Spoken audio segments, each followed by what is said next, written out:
Hello, welcome back to my channel. હું છું ઉન્નતિ. મારી ડાયરી મારી વાતોમાં આપનું સ્વાગત છે. ફરી લઈને આવી છું એક નવી રચના.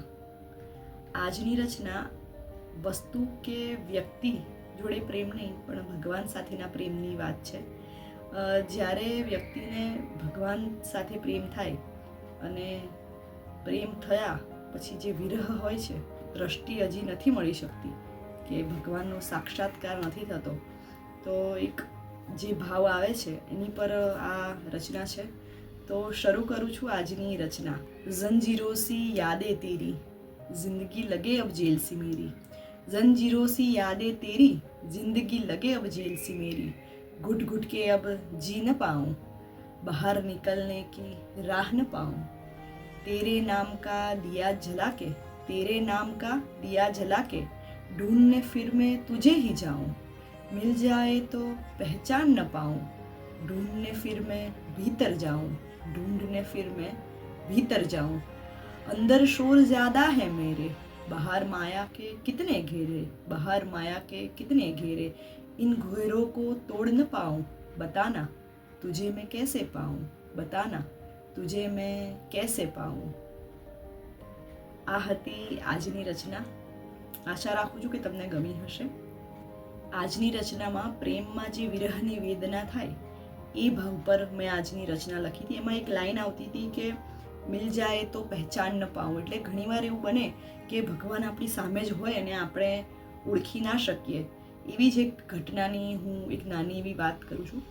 એકવાર તુલસીદાસજી ચિત્રકૂટ ઘાટ પર ગયા હતા અને ત્યાં ચિત્રકૂટમાં એ રામકથા કરતા હતા અને એમાં હનુમાનજી આવ્યા અને હનુમાનજીને એમને પ્રાર્થના કરી કે મારે ભગવાન રામના દર્શન કરવા છે.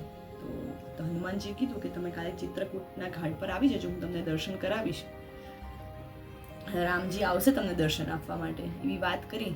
બીજા દિવસે તુલસીદાસજી ગયા અને ત્યાં બે યુવકો ઘોડા પર જતા હતા ને રામ અને લક્ષ્મણજી પોતે હતા.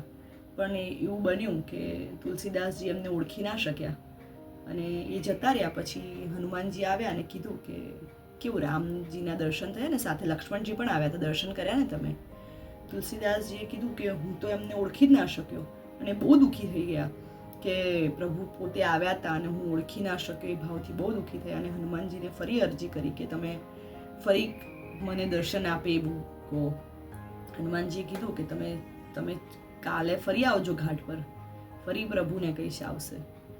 પછી બીજા દિવસે એવું બન્યું કે તુલસીદાસજી વહેલા આવ્યા અને ચંદન ઘસતા હતા અને એટલામાં એક નાનું બાળક સ્વરૂપ આવ્યું.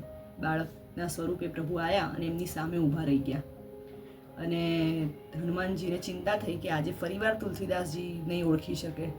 એટલે હનુમાનજી પોપટનું રૂપ લીધું અને બે પંક્તિઓ ગાવા માંડ્યા પોપટનું રૂપ લઈને કે ચિત્રકૂટ કે ઘાટ પર ભઈ સંતન કી ભીર, તુલસીદાસ ચંદન ઘિસે તિલક કરે રઘુવીર. તિલક કરે રઘુવીર આવું ગાયું એટલે તુલસીદાસજીને તરત ભાન થયું કે આ ભગવાન પોતે છે. એટલે અને તુલસીદાસજી એમને જોવામાં એટલા બધા મગ્ન થઈ ગયા હતા. રામજીએ પોતે એમના હાથ લીધો અને પોતાના મસ્તક પર તિલક કર્યું. આવી રીતે એવું બને ભગવાન સામે જ હોય અને આપણે ઓળખી પણ ના શકીએ.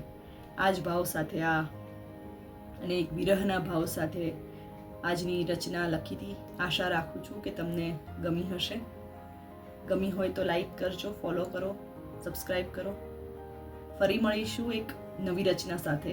રાધે રાધે.